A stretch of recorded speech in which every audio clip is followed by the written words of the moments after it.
Uma boa noite, meus amados irmãos e irmãs.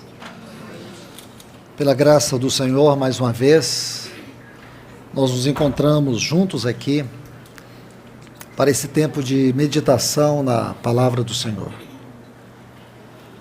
Vamos abrir as nossas Bíblias mais uma vez, aqui na primeira epístola do apóstolo João,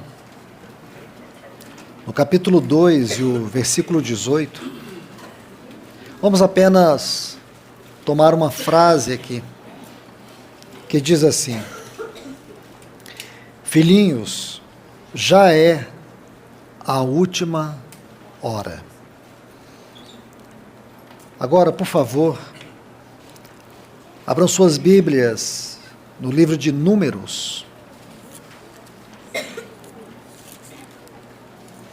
capítulo 33. Vamos ler a partir do versículo 34. Partiram de Jotbatá e acamparam em Abrona. Partiram de Abrona e acamparam em Ezion-Geber. Partiram de Ezion-Geber e acamparam no deserto de Zin, que é Cádiz. Partiram de Cádiz e acamparam no Monte Or. Agora, por favor, vamos prosseguir a partir do versículo 41. Partiram do Monte Or e acamparam em Zalmona. Partiram de Zalmona e acamparam em Punon. Partiram de Punon e acamparam-se em Obote. Partiram de Obote e acamparam-se em Jeabarim, nos limites de Moabe. Partiram de Jeabarim e acamparam em Dibon-Gade. Partiram de Dibon-Gade e acamparam-se em Almon de Blataim. Partiram de Almon de Blataim e acamparam-se nos montes Abarim, defronte de Nebo. Partiram dos montes de Abarim e acamparam-se nas campinas de Moabe, junto ao Jordão, na altura de Jericó. Vamos orar. Amado e querido Deus, no eterno nome do Teu Filho Jesus, é que nós nos encontramos. Pedimos ao Senhor que mais uma vez tenha misericórdia de nós. Nos ajude, Senhor, para que através da leitura desses textos, a vida da Tua palavra, a revelação e o poder dela penetre nos nossos corações. Que Tu possas, de uma maneira poderosa, se revelar entre nós, manifestar o Teu poder transformador, nos atrair, Senhor, nos corrigir, abrir os nossos olhos para que tenhamos discernimento desta hora que nós estamos vivendo. Somente com a ajuda do Teu Espírito, nós podemos alcançar o poder da verdade destas palavras que acabamos de ler. Então nós te rogamos mais uma vez, em nome de Jesus. Amém. Meus amados, desde ontem começamos a estudar estes textos. Então, quando li aqui para vocês, 1 João capítulo 2, versículo 18, apenas tomando a frase, é a última hora. E na sequência, na leitura desses textos aqui de Números, capítulo 33, a partir do versículo 34, nós vimos aqui algumas estações, desde Abrona, coloque Jotbatá ali no versículo 34 de lado, desde Abrona até os campos de Moabe, são as 12 últimas estações. O que quer dizer isto para nós? Então, se você lê essas estações, lê este capítulo 33, aparentemente nós não vamos encontrar muita coisa aqui, apenas citações de lugares onde o povo de Israel peregrinou durante aqueles 40 anos. Será que é assim, irmãos? Claro que não.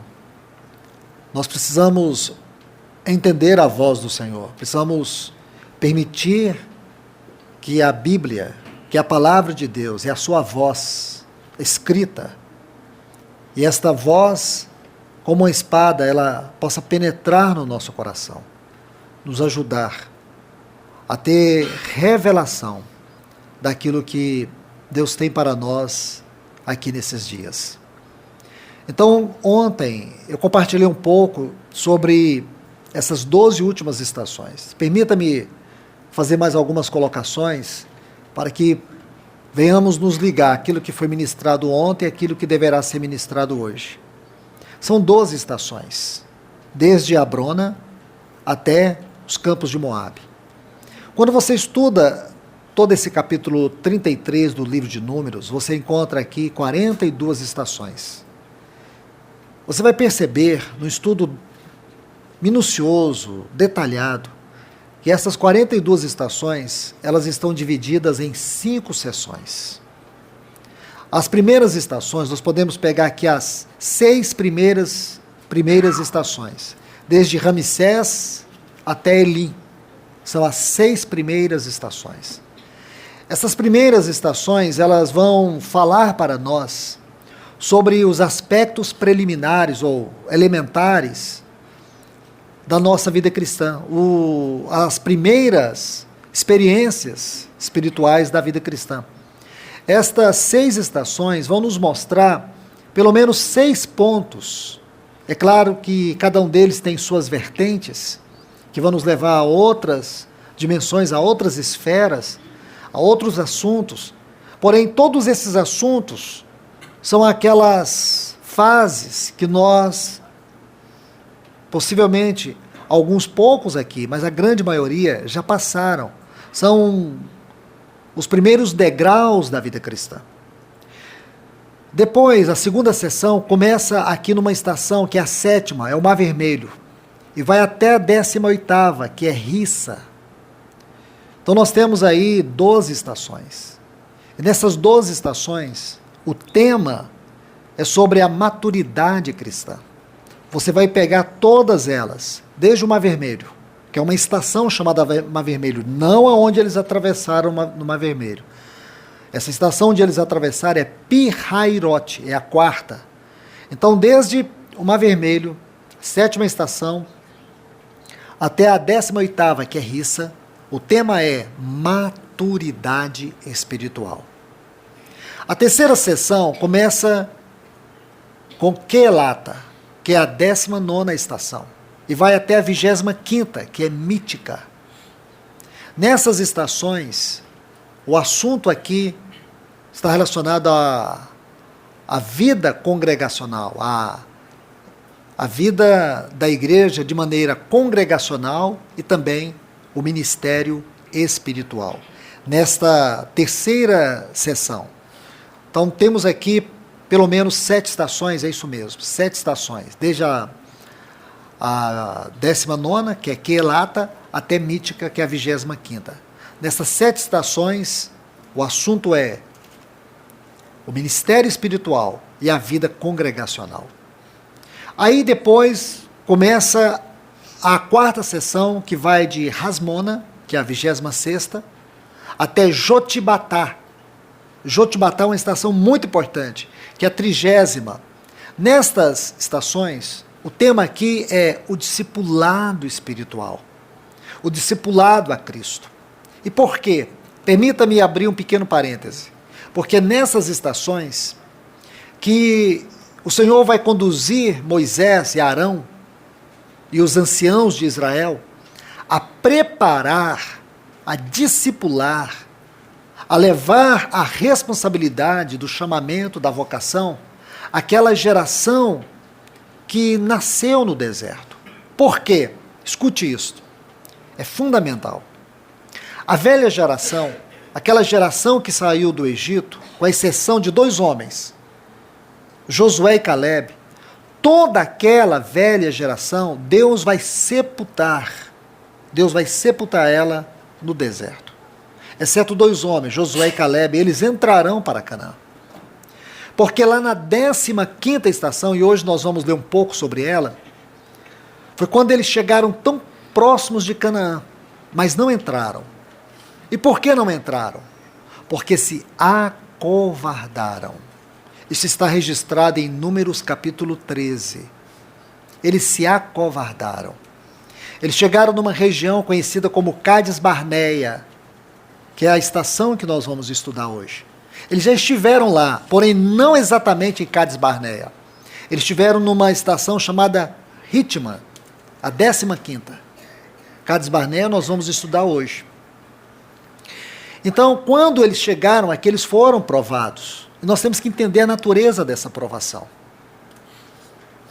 Quando eles chegam em Cádiz Barneia, ou em Ritma, eles não entraram, eles se acovardaram. E aí agora você vai perceber que o Senhor vai pegar aquela nova geração e vai trazer eles para aquela mesma região e vai provar eles. É curioso isso. Então, essas estações aqui, desde Rasmona até Jotibátá, são as estações que tratam do discipulado da nova geração. Podemos dizer assim, são as estações que demonstram Deus reivindicando uma geração para prepará-los, para que eles possam entrar em Canaã. Aí tem estas 12 últimas, que é desde Abrona até os campos de Moabe. Ontem falamos sobre Abrona e Ezion-Geber. A palavra Abrona significa encruzilhada, entrocamento, onde várias vias se cruzam. Então, se você, eu não tenho como mostrar um mapa, mas se você olha aqui na palma da minha mão, eles saíram mais ou menos numa região aqui de Ramsés. Então, eles vieram até aqui assim e desceram. E foram até o Sinai. Eles desceram até o Sinai. Aí eles foram subindo aqui. Eles vão subindo. Aqui no Sinai, alguns acreditam que eles tenham ficado aproximadamente uns 3 anos. Eles gastaram aproximadamente 3 meses, desde Ramsés, que eles desceram aqui até o Sinai. 3 meses. Aí eles vão subindo. Então, quando eles sobem aqui, nessa região, eles chegam em Ritma. Daqui eles poderiam ir direto para Canaã. Mas como eles se acovardaram, eles não entraram em Canaã. Aí o que acontece? Eles permanecem todos esses 30 e tantos anos aqui, até completar 40 anos, que é o tempo de uma geração, biblicamente falando. Então eles ficam aqui andando em círculos.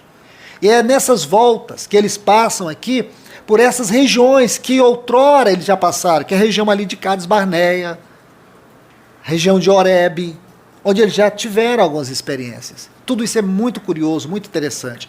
Mas quando eles chegam em Abrona, eles começam a subir em direção para Canaã. Então eles vão subindo, passam em Abrona, Ezion-Geber, aí eles vão subindo, Cádiz, aí vão subindo cada uma dessas estações, aí eles vão subindo para o Monte Or. Aqui no Monte Or é onde Arão morre. Então eles vão subindo aqui. Aí eles passam por detrás, uma região por detrás do Mar Morto, e lá na frente tem uma pontinha azulzinha, se você vai ver no mapa, é o Jordão, e aqui eles atravessam o Jordão, do outro lado está Canaã. Mais ou menos isso, só para vocês terem uma ideia desta visão geográfica. Agora, minha mão não é nem um mapa, mas pelo menos para vocês entenderem como eles foram tratados por Deus aqui, como eles caminharam até chegar em Canaã. O que é interessante nestas 12 últimas estações, porque elas são chamadas de estações fronteiriças. Profeticamente falando, essas estações têm um papel muito significativo para os dias que nós estamos vivendo. Estudar estas 12 experiências é entender esta última hora, este momento que a igreja está passando na terra. Tem sido muito comum nós buscarmos na comunhão uns com os outros, entender o que está acontecendo com a igreja, entender o que está acontecendo com a sociedade, entender o que está acontecendo com os nossos jovens, os nossos filhos, as nossas crianças. De 10 anos para cá, o mundo entrou numa convulsão, numa transformação, numa mudança de comportamento que os estudiosos não estão conseguindo acompanhar. Quando eles concretizam uma pesquisa sobre um determinado comportamento, outros já surgiram. As pessoas estão sendo envolvidas por tantos acontecimentos, por tantas distrações, por tantas circunstâncias que elas não imaginavam, não esperavam. Tudo isso cria-se uma convulsão psicológica que tem aumentado a promiscuidade, a violência, o que tem resultado num grande número de suicídios entre jovens. Os psicólogos estão apavorados com o crescente índice de adolescentes com depressão. Os estudiosos acreditam que até 2020 os remédios que combatem a depressão e as suas vertentes, como a ansiedade, serão os mais consumidos no mundo. Porque nós somos uma geração ansiosa, uma geração angustiada, uma geração que está perplexa.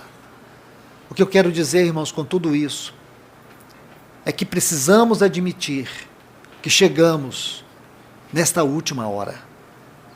E precisamos analisar isso à luz da palavra de Deus, para que nós não venhamos nos deixar levar por nenhuma circunstância, por nenhuma transformação social. Que nós venhamos caminhar de maneira firme, que nós venhamos corresponder à altura do nosso chamado, que nós venhamos caminhar à altura da nossa vocação. Então, entender estas 12 últimas estações é fundamental. E há um outro princípio também que não posso deixar de lado. É que a melhor maneira de você entender estas 12 estações é perceber que elas formam quadros, que não são 12 quadros, mas que são 6 quadros. Isto é, você vai perceber que elas se configuram da seguinte maneira: Abrona e Ezion-Geber, a 31ª e a 32ª, elas vão se configurar, elas formam um quadro. Você pega Cádiz e o Monte Or, formam outro quadro, e assim sucessivamente. Zalmona e Punon, outro quadro.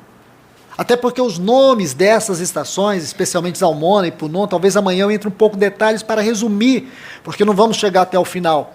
Mas vocês vão perceber como elas se configuram, como elas estão entrelaçadas. Aí depois você tem Obote, que é uma estação muito importante, e Igebarim. O que é Obote? É Odre. O que é Igebarim? Precisamos examinar essa palavra mais profundamente, mas eu posso já adiantar para vocês. Significa medida da iniquidade. E Obote, odre, um vaso. Aí você vai ver que ela se configura. Por quê? Porque Deus, ele está reivindicando o seu vaso, ele vai julgar essa terra. Assim como ele julgou aquelas nações cananeias, ele usou o seu povo. E qual é o papel da igreja neste momento em que Deus vai julgar o mundo? Como que a igreja vai viver? Como que a igreja vai participar? Qual é o seu papel fundamental nesta hora final? Ela é passiva ou ela é ativa? Ela vai ficar andando em círculo, ela vai marchar em direção à sua Canaã celestial. Então nós temos que entender. Será que nós vamos ficar girando em torno dos acontecimentos? Ou nós vamos ter uma visão celestial mais ampla, com a sensação de pertencimento eterno, que se evidencia na nossa maneira de viver, no nosso lar, na nossa vida pessoal, no nosso lar, na nossa comunhão de igreja, na nossa vida em relação às coisas do mundo, trabalho, estudo, seja lá o que for. Então precisamos entender isso. Quando você chega depois de Bongade e ao Monte de Blataim, 2 estações. 2 estações. Então o que é de Bongade? O fortalecimento da prosperidade. Quando 2 nações, duas tribos chegam para Moisés e dizem: nós não queremos passar o Jordão, nós queremos ficar de cá. Estranho isso, né, irmãos? Porque Deus deu a terra da além do Jordão e não aquém do Jordão. Imagina que 2 estações decidiram que elas deveriam ficar. Não deveriam avançar. Não deveriam, eles não quiseram entrar em Canaã. Aí você vai estudar logo a estação seguinte, que é o Monte de Blataim. Em Jeremias capítulo 48, ela é conhecida como Betel de Blataim. E tanto Almon como Betel de Blataim vai falar sobre a casa dos bolos de figos, que é uma figura de Betânia. Aí você vai configurar o que é Betânia com Dibon-Gad. Porque duas tribos preferiram desfrutar o gozo deste mundo, e porque naquela estação nós vamos ver o que realmente representa a igreja diante de Deus, o lugar da sua satisfação, assim como foi Betânia para Cristo, e não Jerusalém. Entende? Esses paradoxos. Então temos configurações, temos paradoxos. E as estações seguintes, Montes Abarim. Abarim fala de lugares altos. E depois, qual é o paradoxo? Campos de Moabe. Aí nós vamos ver um pouco sobre Balaão. E como Satanás, ele fará de tudo para distrair a igreja com a perniciosidade, com ministérios que não estão comprometidos em levar a igreja a desenvolver o seu chamamento, ministérios que não estão comprometidos em mostrar os movimentos celestiais, aquilo que nós vemos em Números 9, no papel daqueles dois trombeteiros que tinham que olhar para a nuvem e saber a que hora ela estava se movendo, porque quando a nuvem se movia, os trombeteiros tinham que tocar a trombeta para que Israel começasse a marchar. Então nós temos que entender isso. Profetas, a diferença de profetas como Balaão, que não estão comprometidos com os movimentos celestiais, homens que desenvolvem habilidades profissionais para enganar o povo de Deus. Bom, amanhã talvez eu mostre um pouco mais sobre isso. Agora permita-me avançar um pouco. Ontem vimos a Brona, Ezion-Geber. Lembre-se, aqueles que estavam ontem aqui, que Ezion-Geber nos fala da coluna vertebral de um gigante. Por quê?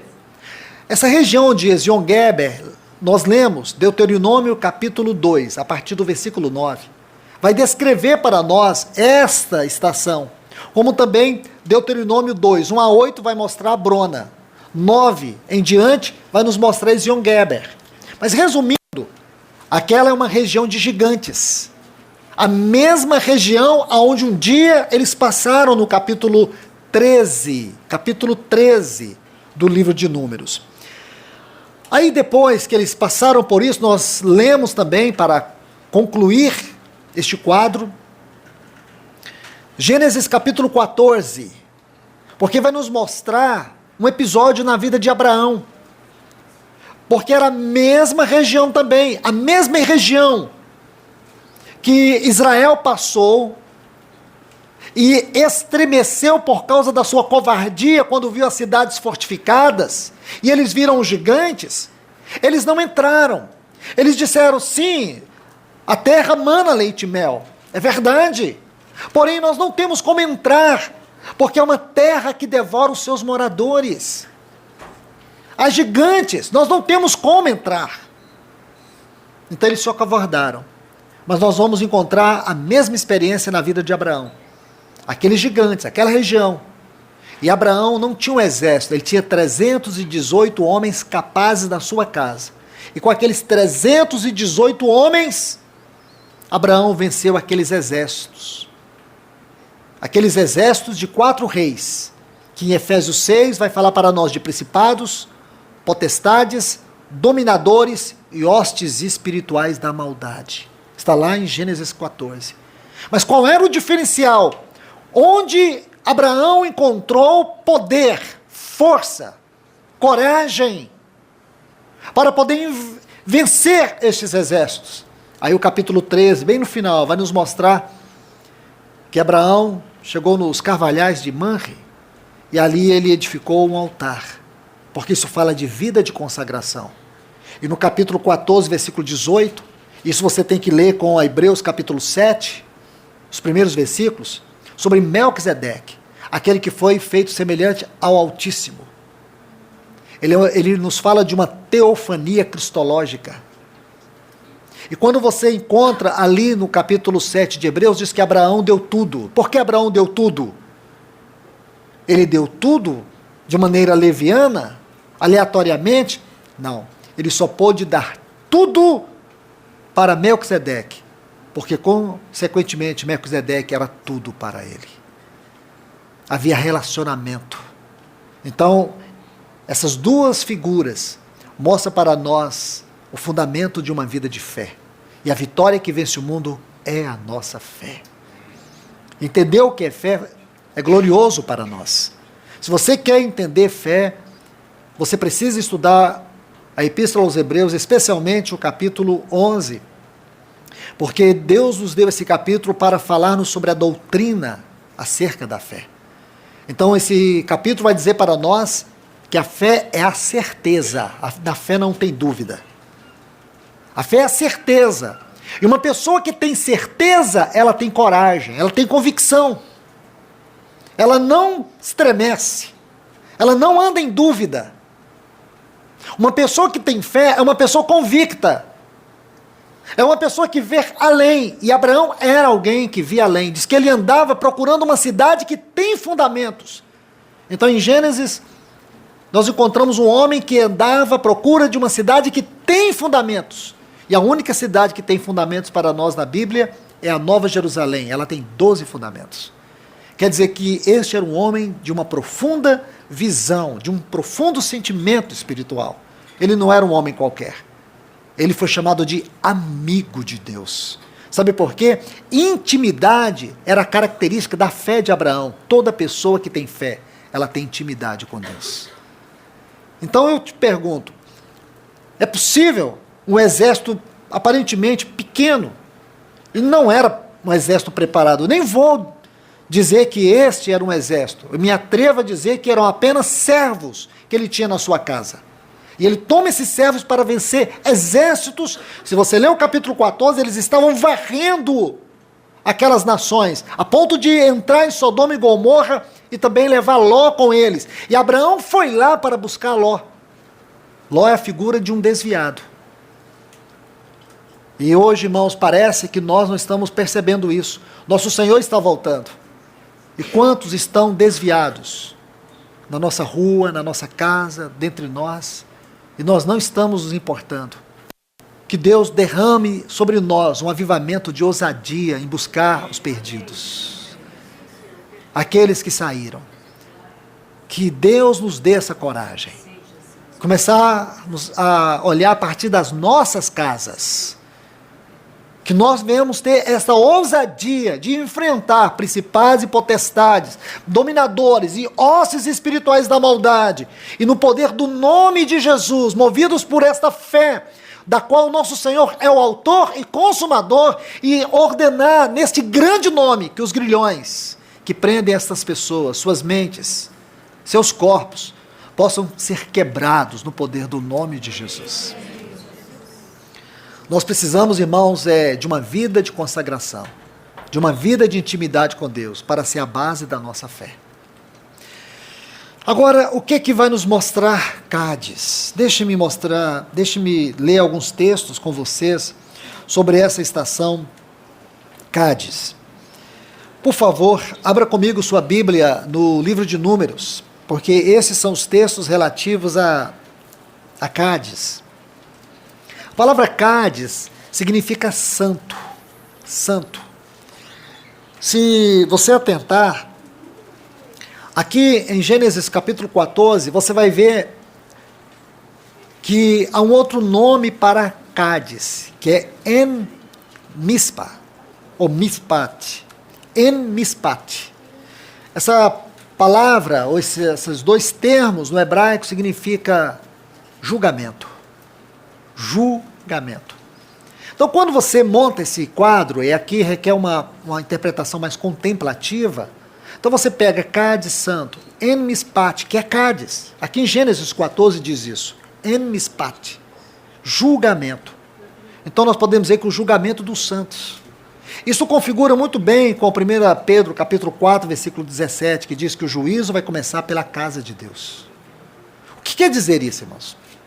Se você pegar os versículos 12 a 19 de 1 Pedro, capítulo 4, você precisa do contexto. Corajo vocês, não faça nenhuma interpretação de texto sem contexto, porque você vai criar pretexto. Procure ser mais cuidadoso. Procure examinar o contexto. Isso é uma lei da hermenêutica, a ciência que estuda a interpretação dos textos sagrados.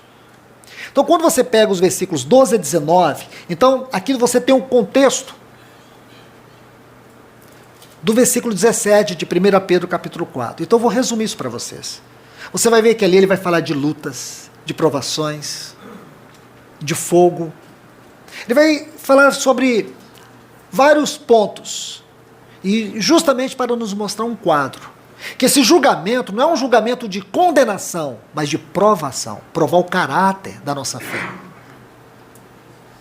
Então, quando a gente diz assim, o juízo vai começar pela casa de Deus, alguns acham que esse juízo é para separar quem vai para o inferno e separar quem vai para o céu. Tire isso da sua cabeça, porque o contexto não vai te dar base para isso. O juízo que Deus vai trazer sobre a sua casa é o juízo que vai provar o caráter da nossa vida. Malaquias fala assim, e vereis outra vez a diferença de quem serve a Deus e quem não serve. É um juízo onde os aprovados, como esta nova geração, se posicionarão de maneira adequada dentro da sua vocação, dentro do chamamento. Entendendo o exato momento que nós estamos, porque se nós entendemos este exato momento que nós estamos, eu pergunto, como deve ser a nossa posição espiritual? Como você diz, irmão, eu creio que é a última hora, mas isso não influencia na sua vida espiritual em nada. Você continua fazendo as mesmas orações que você faz há 30, 40 anos. Você não tem um coração quebrantado, movido por uma unção de intercessor. Você não tem um coração cheio de compaixão pelos que estão perdidos na rua que você mora, no prédio onde você reside. Você não se importa. Você não se interessa pelas pessoas. Será que você não consegue sentir compaixão das pessoas que estão indo para o inferno? Então, que coração é esse, irmãos? Que sentimento é esse de que o Senhor está voltando e você não faz nada? E o pior não é que você não se importa com as pessoas, você não se importa nem com você. Sua vida de oração não muda, sua compaixão não muda, seu sentimento não muda, seu testemunho não muda. Que expectativa é essa que você vive? A quem você está enganando? Quem você está aguardando?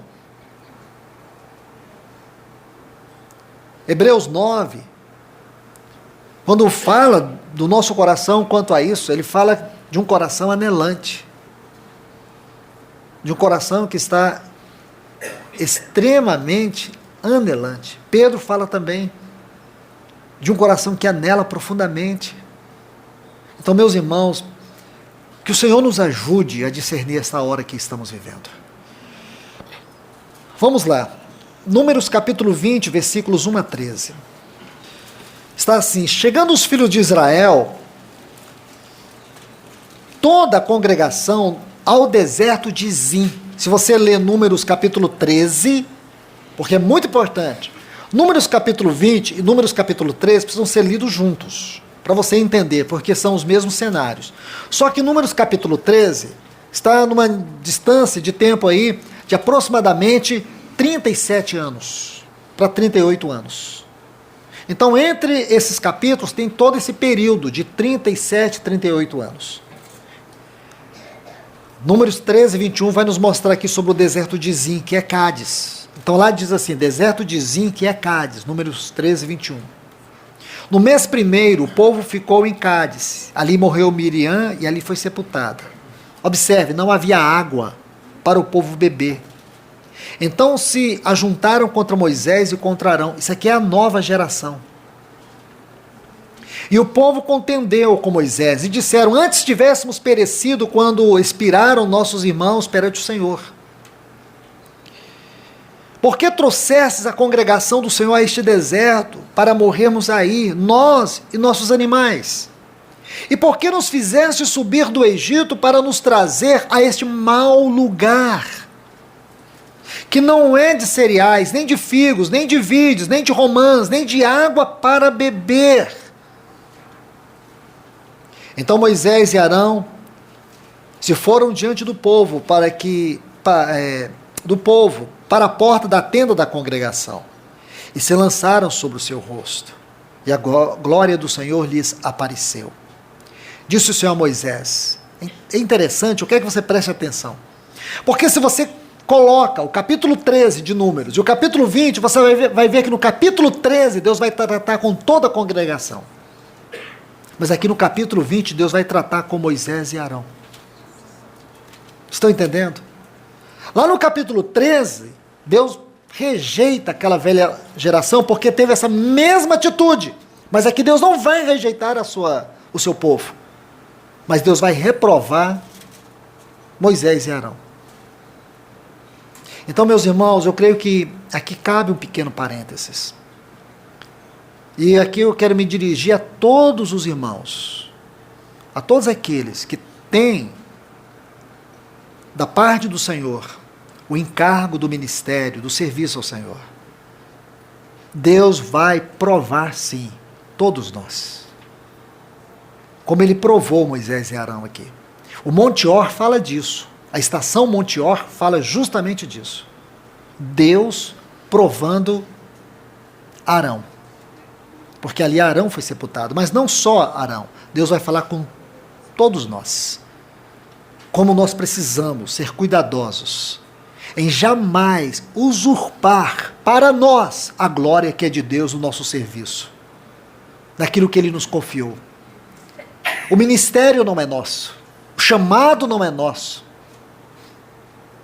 Nós não podemos fazer do ministério uma coisa particular, daquilo que Deus nos confiou, como se fosse uma virtude nossa.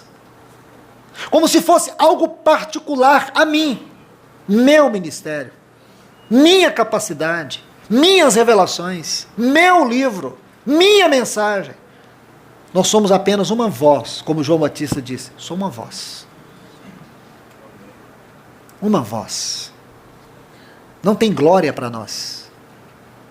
Não tem, irmãos.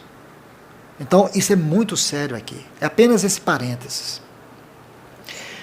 Aí Deus diz assim, disse o Senhor a Moisés, versículo 7, versículo 8, toma o bordão, junta o povo. Quer dizer, havia o problema. Deus vai tratar. Esse problema já havia acontecido 37 anos, agora Deus vai tratar.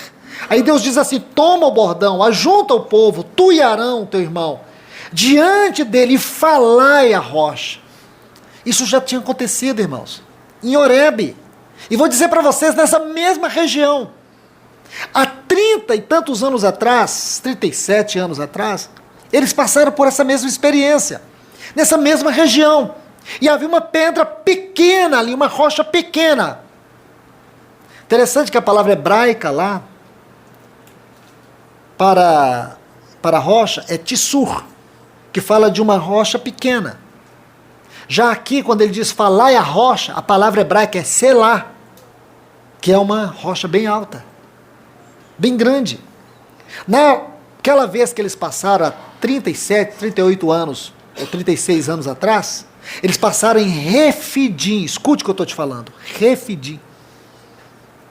Foi aqui em Refidim que pela primeira vez Deus traz o maná para eles.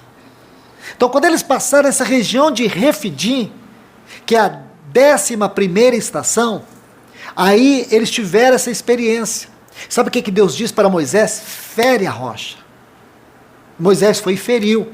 Mas aqui Deus diz para ele, falai a rocha. Está vendo? O problema seria resolvido, porque da primeira vez eles murmuraram também. Então Moisés mandou o cajado na rocha e fluiu água.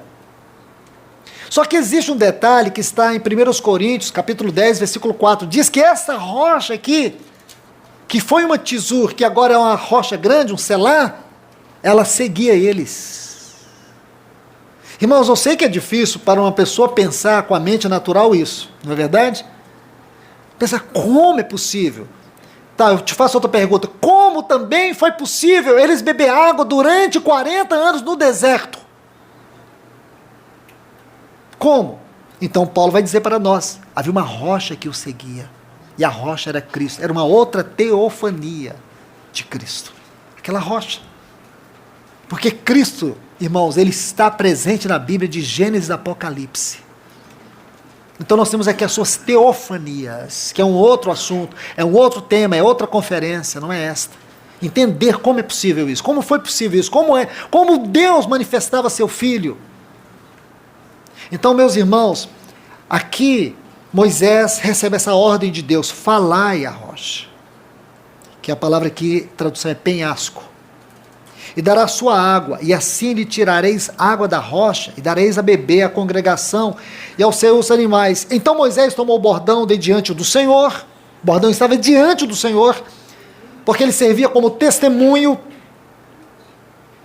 como o Senhor lhe tinha ordenado. Moisés e Arão reuniram o povo diante da rocha, e Moisés lhe disse, ouvi agora, rebeldes. Moisés estava irado, ele deveria ter motivos, ele estava ferido, Miriam havia morrido, ele deveria estar cansado.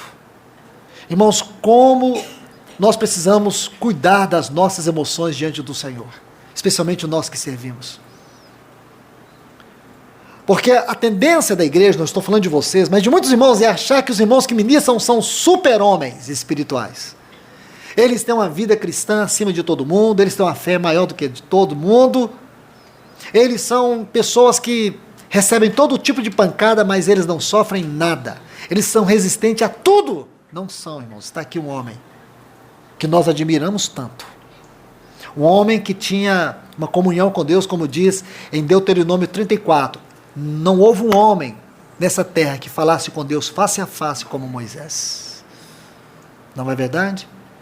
Mas você vê aqui um homem que em um determinado momento ele falhou clamorosamente.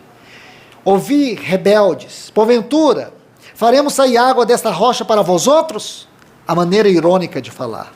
E Moisés levantou a mão e feriu a rocha 2 vezes. Então você pega o versículo 10 aqui, e o versículo 8, você coloca esses 2 versículos juntos, veja a diferença da atitude de Moisés, diante daquilo que Deus havia lhe ordenado. Versículo 12, mas o Senhor disse a Moisés e Arão, visto que não crestes em mim, para me santificar, o sentido dessa palavra no hebraico é exaltar minha glória, exaltar meu caráter santo, diante dos filhos de Israel, por isso não fareis este povo entrar na terra que lhes dei. Estão vendo aí, irmãos? Sério tudo isso, muito, mas muito sério. Versículo 13, são estas águas de Meribá. Então se você que está anotando, quiser o texto, eu vou te dar. Êxodo capítulo 17, versículo 7, lá em Refidim, que é a 11ª estação. Êxodo 17, 7. Porque os filhos de Israel contenderam com o Senhor, e o Senhor se santificou neles. Então vamos colocar tudo nos seus devidos lugares. Cádiz significa santo, mas em Gênesis capítulo 14, e o versículo 7, Cádiz também é conhecido como En-Mispat, que significa julgamento. Quando você junta essas 2 palavras, é o julgamento dos santos. 1 Pedro capítulo 4, versículo 17. Deus julgará sua casa. Hora de começar o juízo pela casa de Deus. Quando, e aqui convido vocês para abrirem suas Bíblias em Números capítulo 13. E aqui nós vamos pegar outros textos que eles vão fornecer para nós uma visão mais ampla deste quadro. Então, por favor, abra sua Bíblia em Números 13, nós vamos fazer algumas leituras aqui, vendo alguns textos, mas, por favor, preste atenção. Quando eles chegaram em Cádiz, nós sabemos o que aconteceu. O povo estava impaciente, o povo contendeu com Moisés, o povo começou a murmurar, mas a misericórdia de Deus se moveu de tal maneira que ele disse para Moisés, tome o bordão diante de mim, mas não era para ferir a rocha, porque o bordão era uma expressão ou um instrumento onde Deus expressava a sua autoridade, porque o propósito de toda autoridade constituída na igreja é para expressar Deus. E o objetivo é edificação. Edificação. Sejamos cuidadosos nisso. E quando Deus vai tratar com Moisés, Deus vai falar com Moisés, Moisés, de maneira impaciente, ele não fez em conformidade com a palavra do Senhor. Então é muito sério tudo isso. Agora vamos ver de maneira mais ampla. Por quê? Porque vamos voltar para essa mesma região há 30 e tantos anos atrás. Possivelmente 37 anos para 38 anos atrás. Números capítulo 13. Vamos ver alguns princípios aqui. Prestemos atenção. Disse o Senhor a Moisés: envia homens que espiem a terra, que eu hei de dar aos filhos de Israel. De cada tribo de seus pais enviareis um homem, sendo cada qual príncipe entre eles. Nós precisamos parar na leitura destes dois textos. Porque diz assim, que o Senhor, foi Ele que disse, Moisés, envia homens para espiar a terra. A minha pergunta é, por que Deus iria ordenar que se levantasse esses espias para olhar a terra? Qual era a necessidade disso? Nenhuma. Nenhuma. Bom, você pode pensar assim, eles precisavam de homens que pudessem seguir para saber o caminho. Eles não precisavam de homens para saber o caminho, eles andavam de acordo com a nuvem. Ah, mas eles deveriam saber como eram as nações para ver as lutas que eles iriam enfrentar. Eles não precisavam temer nada nem ninguém, porque Deus, Ele já havia dito para Moisés, lá no Sinai, capítulo 3, quando ele estava rejeitando aquela nação, quando eles adoraram o bezerro de ouro, ele disse assim, eu enviarei o meu anjo à frente de vocês, e eu destruirei todas as nações. Porém Moisés disse, Senhor, se a tua presença não for conosco, não nos faça sair deste lugar. Eu vou dar um exercício de casa para vocês. Se você tem um meio de pesquisar, pegue a palavra adiante. É só essa palavra, adiante. Estude ela, desde o capítulo 13 até o último capítulo de Números. Você vai ver que essa palavra, no hebraico, é um termo genérico. Termos genéricos, na Bíblia, são difíceis de interpretar. Então, quando você quer estudar um termo genérico, você precisa ser extremamente cuidadoso. Por quê? Porque essa palavra tem muitos significados, mas um deles é face. Face. É a palavra peniim, da onde vem a palavra peniel. Peniim, da onde vem a palavra peniel, face. Então você vai ver assim, que quando Israel partia, aí diz assim, a arca ia adiante deles. Então os sacerdotes iam na frente. Qual era a primeira coisa que acontecia quando eles marchavam? Os sacerdotes pegavam a arca ia à frente de todos, seguindo o movimento da nuvem. Aí diz assim, a arca ia adiante. Então como que nós traduzimos isso de maneira espiritual? Era como se a face de Deus estivesse voltada para eles. Compreende isso? Eles tinham a face de Deus. Eles tinham o testemunho da presença de Deus. Eles não precisavam temer gigantes nenhum, cidade nenhuma. E nós temos prova disso na história subsequente. Quando chegaram em Jericó, uma cidade fortificada. Alguns dizem que sobre o muro de Jericó andava 12 carros daqueles de guerra antigo, lado a lado um do outro. E aquela muralha caiu diante do poder de Deus. Ninguém e nada subsistiu ao poder de Deus até o seu povo entrar em Canaã. Está entendendo, irmãos? Mas eu quero te dizer, tudo isso foi verdade em relação a eles. Tudo isso é verdade em relação a nós. Nós temos uma Canaã eterna para apropriarmos dela. Nós temos uma realidade eterna da qual nós faremos parte dela. E estamos vivendo as experiências fronteiriças do ponto de vista escatológico. Então, como que nós temos que nos posicionar? Olhando para essas experiências, vendo aqui, irmãos, coisas como estas. Não foi de Deus a ideia de enviar espias, mas você vai dizer, irmão, aqui está claro, olha o versículo 2. Então, no versículo 1, disse o Senhor a Moisés, envia homens que espiem a terra de Canaã. Será que foi de Deus mesmo, irmãos? Não, não foi. Vou te dar um outro ponto fundamental para você entender isso aqui. Leia o capítulo 1 de Deuteronômio, mas leia com muito cuidado. Não vamos fazer isso agora, vamos ler apenas uma parte, uma boa parte dele, é claro. Deuteronômio capítulo 1. Então você vai ver que essa ideia não foi de Deus. Vamos ler a partir do versículo 19. Deuteronômio 1, versículo 19. Então partimos de Horebe. Agora, por favor, guarde isso. Porque quando ele diz aqui, partimos de Horebe, ele não está fazendo menção a Cádiz, aonde nós estamos estudando hoje. Ele está fazendo menção aqui a Ritma, aonde eles passaram, porque Ritma e Cádiz ficavam próximas, eram duas estações próximas. Da primeira vez eles passaram de Ritma, e de Ritma cruzaram o Cádiz e foram espiar a terra. Aqueles 12 espias gastaram 40 dias para ir e voltar. Agora eles não passam por Ritma, eles vão passar em Cádiz, conhecido como Cádiz Barneia, certo?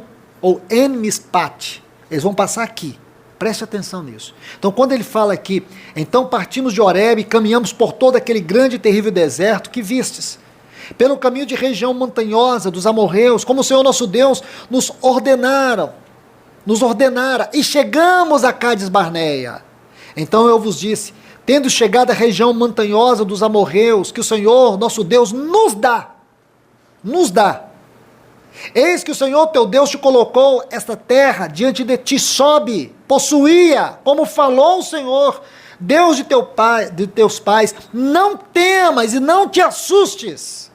Então, todos vós, preste atenção nesse texto, todos vós chegastes a mim e dissestes, mandemos homens adiante de nós para que nos espiem a terra e nos digam por que caminho devemos subir e que cidade devemos ir. Será que precisava disso, irmãos?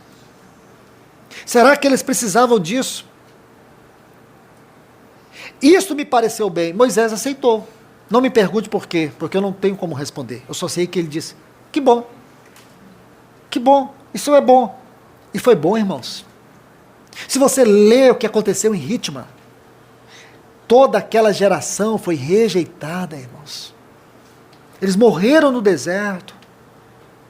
Por isso que nós precisamos olhar para a palavra de Deus, como está no Salmo 74.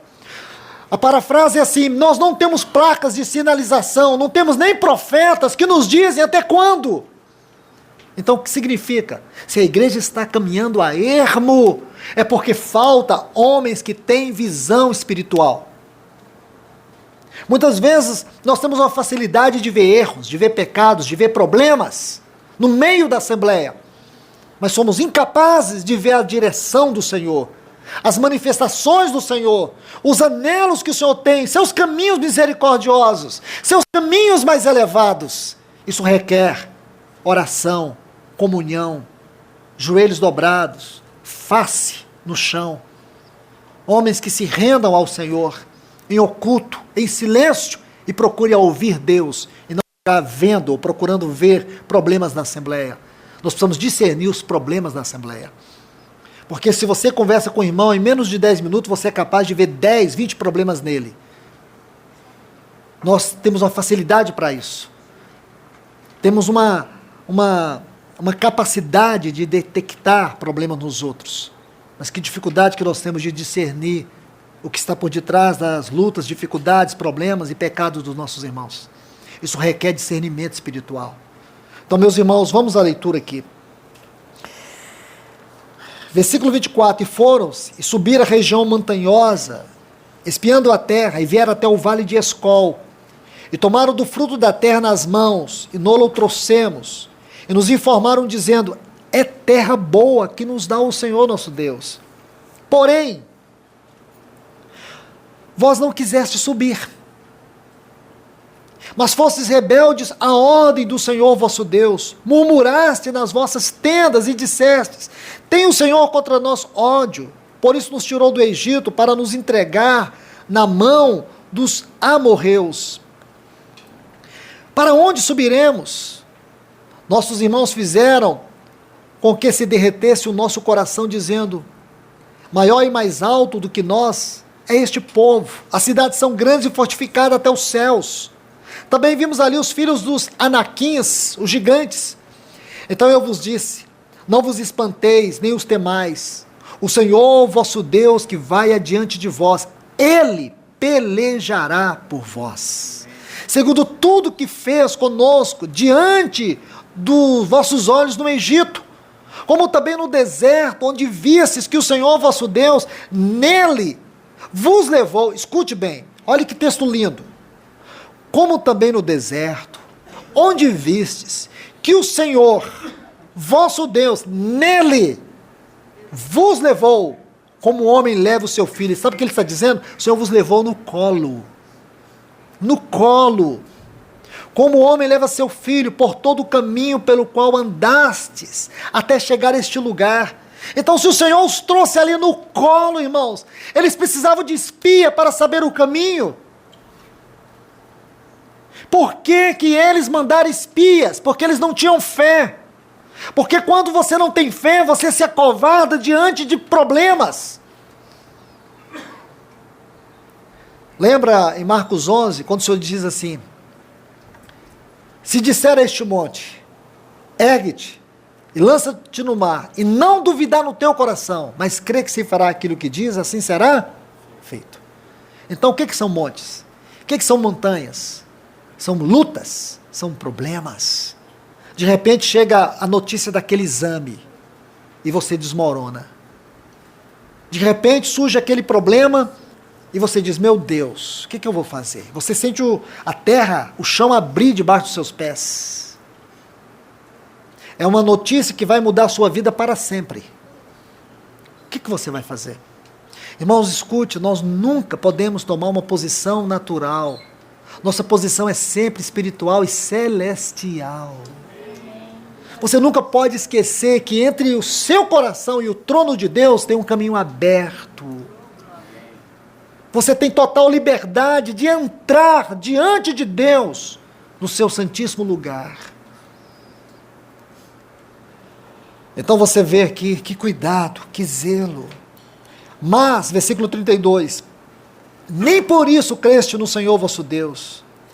Aí vem a palavra, olha que palavra linda, que foi adiante. Lembra da palavra que eu disse para vocês? Adiante, peniim. Sabe o que ele está dizendo assim? Aqui, ele está dizendo: mas, nem por isso creste no Senhor vosso Deus, que esteve com a face voltada para vós. A face dele estava voltada para vocês. Os braços dele tomou vocês aqui. Meus irmãos, por favor, olhe para o que a Bíblia diz. Aquele que começou em nós a boa obra, ele não vai parar no meio do caminho. Talvez você está sofrendo nessa hora e deve sofrer sim pelo seu cônjuge, pelos seus filhos, pelos seus entes queridos. E você pensa: Senhor, como o Senhor vai salvar minha casa? Como, Senhor, se o Senhor está voltando? Existe batalha sim que nós temos que travar pela nossa casa, pelos nossos cônjuges, pelos nossos familiares, pelos nossos irmãos, pelas pessoas que convivemos.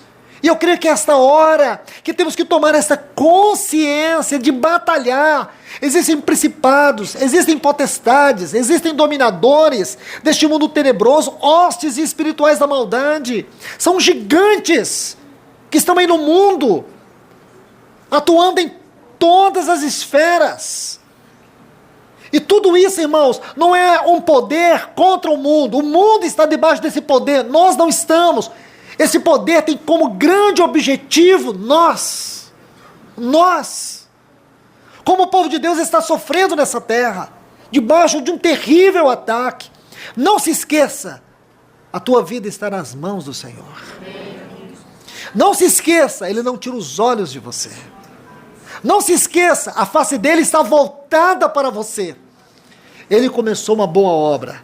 Ele vai concluir até aquele grande dia, o dia de Cristo. É isso que nós vemos aqui. Mas você tem que crer. Porque tudo isso era verdade para aquele povo, porém eles não creram. Eles deixaram o espiritual e se prenderam ou foram agarrados pelo natural. Eles olharam para aqueles gigantes, olharam para aquelas cidades, se sentiram tão incapazes. Assim como você deve estar olhando para essa montanha que está sobre a sua cabeça, sobre o seu lar, sobre o seu casamento, sobre os seus filhos. Você está olhando para essa montanha. Mas onde está o segredo para se remover essa montanha?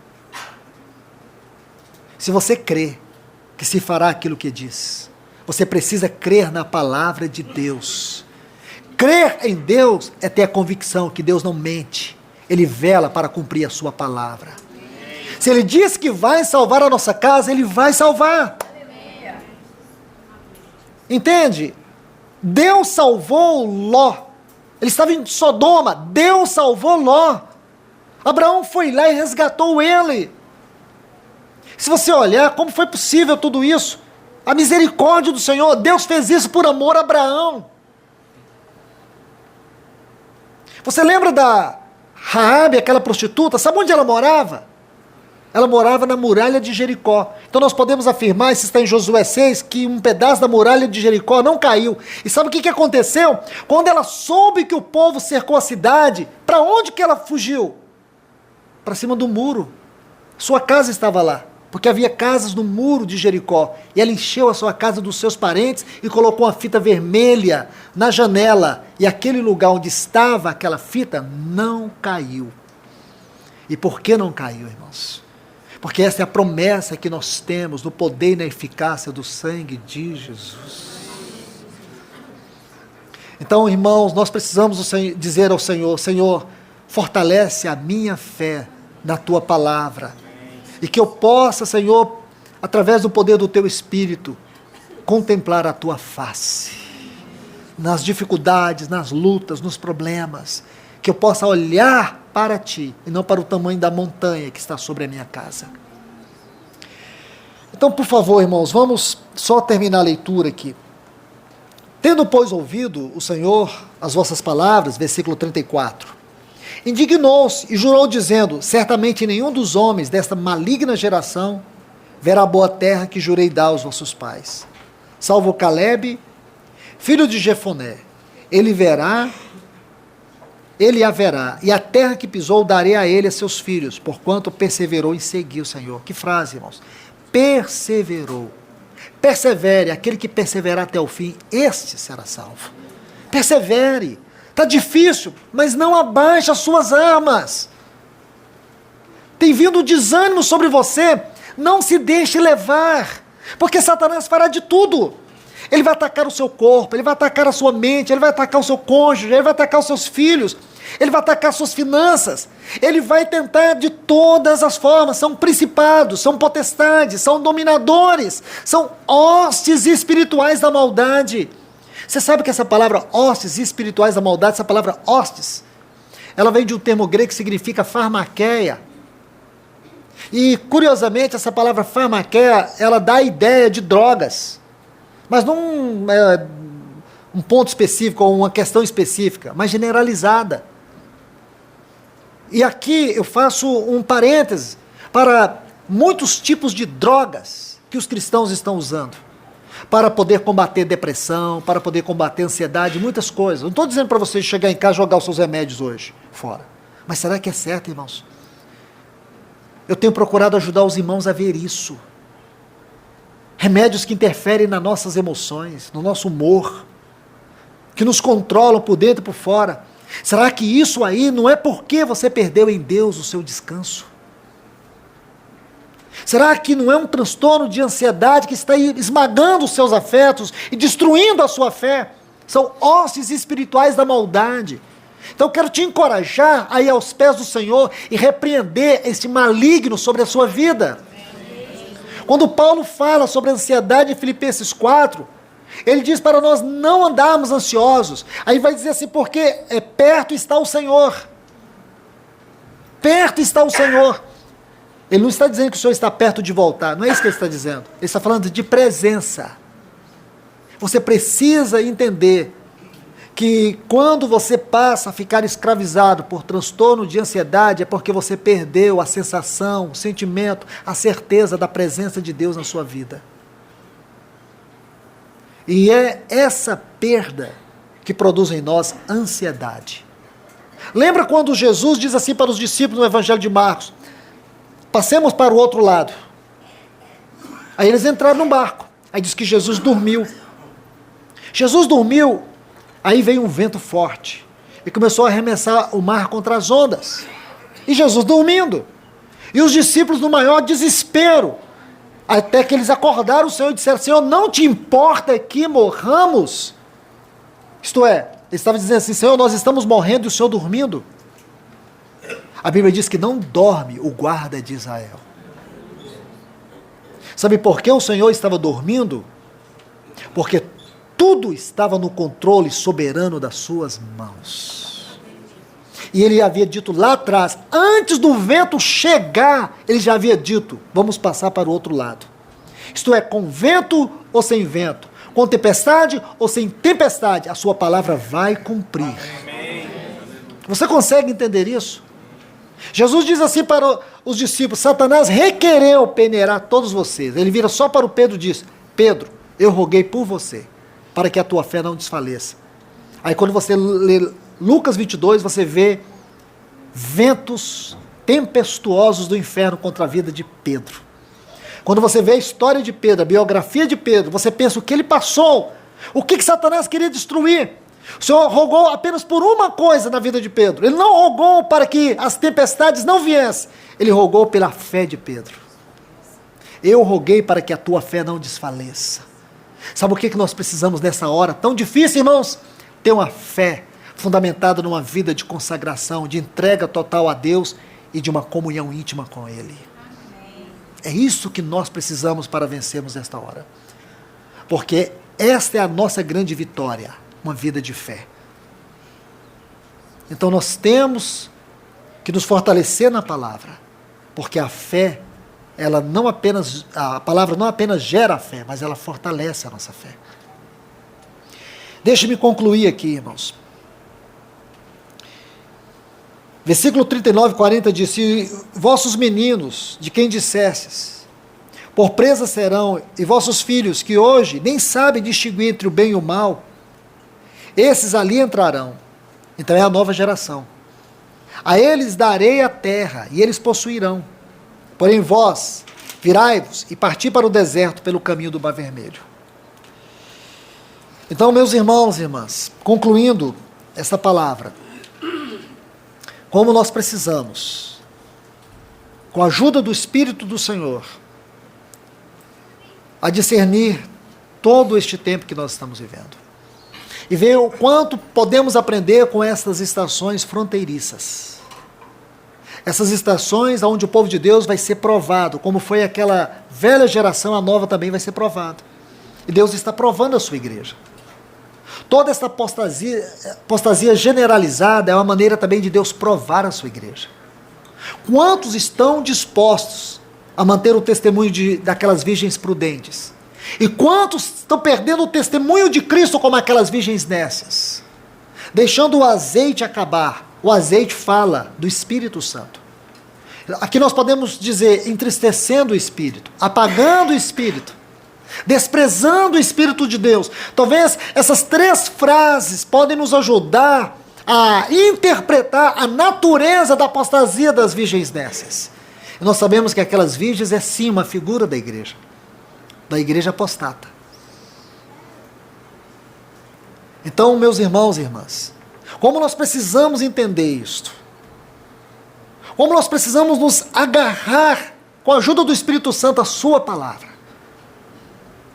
para que nós não venhamos ser encontrados como aquela geração que pereceu, como aquela geração que não pôde aproveitar, nem soube aproveitar aquele derramar, ou aqueles derramar da misericórdia, da graça, do poder, da vida de Deus. Não souberam experimentar Deus nas experiências, desfrutar Deus nas dificuldades. Não cresceram, não avançaram. Por essa razão ficaram ali, não puderam entrar. E parece que nós não estamos levando isso muito a sério, irmãos. Parece que a gente está esperando acontecer para crer. Parece que nós estamos esperando alguém apertar um botão para a gente começar a tomar uma posição. Não é assim, irmãos. Se nós não recebermos a palavra de Deus, e se ela não mover o nosso coração, você vai ver isso no livro dos profetas. Você vai ver isso de maneira muito clara na história de Israel. Você vai ver especialmente quando eu falo Israel, o reino do norte, aquelas 10 tribos. Durante 200 anos, Deus enviou profetas a eles. 200 anos. Chamando eles para uma vida de arrependimento, para que eles se posicionassem como povo de Deus, abandonassem a idolatria. 200 anos. Eles não ouviram. E o que essa experiência de Cádiz nos mostra? A santidade e a seriedade de Deus. Homens como Moisés e Arão foram duramente repreendidos e reprovados diante da congregação por não agir em conformidade com a palavra de Deus. Então, se nós temos consciência que Deus está nos falando pela sua palavra, nós não podemos dar as costas para ela. Então, que o Senhor nos ajude. Que a sua palavra seja mais do que aquilo que ouvimos, mas aquilo que está entrando no nosso coração, e que isso provoque uma entrega, arrependimento, cura, libertação, que esta palavra nos constranja, e que Deus opere em nós a partir dela. Que Deus vos abençoe. Pai, nós te louvamos, nós te agradecemos, rogamos a Ti no nome de Jesus. Venha falar a nós, Senhor. Aqui nós estamos diante do Senhor, debaixo do Teu nome, escutando a Tua palavra. Talvez, Senhor, não é aquilo que nós queríamos tanto ouvir, mas com certeza é o que nós precisamos. Então nos ajude, Senhor. Nos dê discernimento desta hora. Que através do poder, da luz da Tua palavra, nós possamos discernir os nossos caminhos, a maneira como nós estamos vivendo, a maneira como estes principados, potestades, dominadores e hostes espirituais da maldade têm ganhado vantagem, têm levado vantagem na nossa vida, no nosso lar. Senhor, nos ajude nesta hora. Nós confiamos, Senhor, que estamos sim nos Teus braços, Senhor, que Tua face está voltada para nós. Mas o Senhor fez isso com Israel. Israel estava em Teus braços, Tua face estava voltada para eles, mas eles foram incrédulos. Senhor, nos liberte de toda incredulidade. Senhor, reavives a nossa fé em Ti, Senhor. Que esta palavra nesta noite possa produzir isso dentro de nós. Fortaleça a nossa fé. Que todo entulho, que toda obra do inimigo que tem entulhado, Senhor, nosso coração e roubado o nosso vigor espiritual e destruído o poder da nossa fé, tudo isso agora, Senhor, vem com a Tua palavra e limpa o nosso coração, Senhor. Limpa a nossa mente, Senhor. Ajuda-nos neste momento. Nós rogamos a Ti, Senhor, todo espírito de incredulidade, Senhor, que tem operado na nossa mente, seja repreendido no poder do nome de Jesus. Nós oramos a Ti agora, em nome de Jesus. Amém.